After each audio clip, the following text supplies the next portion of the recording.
everyone, I am Zane, and I am here to help you know the importance of handling hazardous products properly. Product labels and symbols are the things that can guide us in proper handling of this product. A product label gives us information and instructions on how to use a product and also its expiration date. Some of the examples of product labels are 1. For external use only. 2. Handle with care.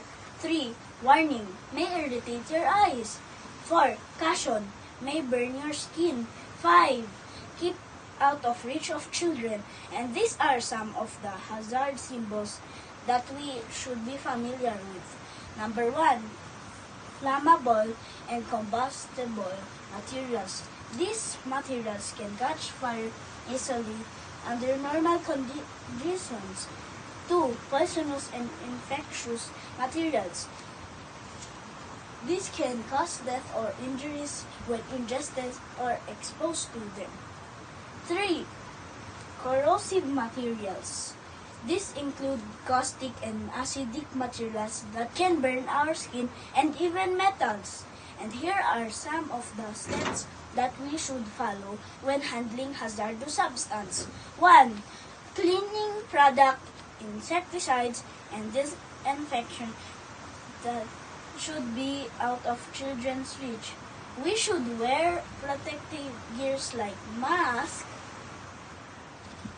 goggles, and gloves to prevent damage to our lungs, skin, and eyes. 2. Keep flammable products like gasoline, alcohol, and kerosene away from the heat and fire. 3. Vitamins and medicine should be kept in a locked medicine cabinet so children like us will not accidentally ingest them. 4. Provide designated areas for different household items.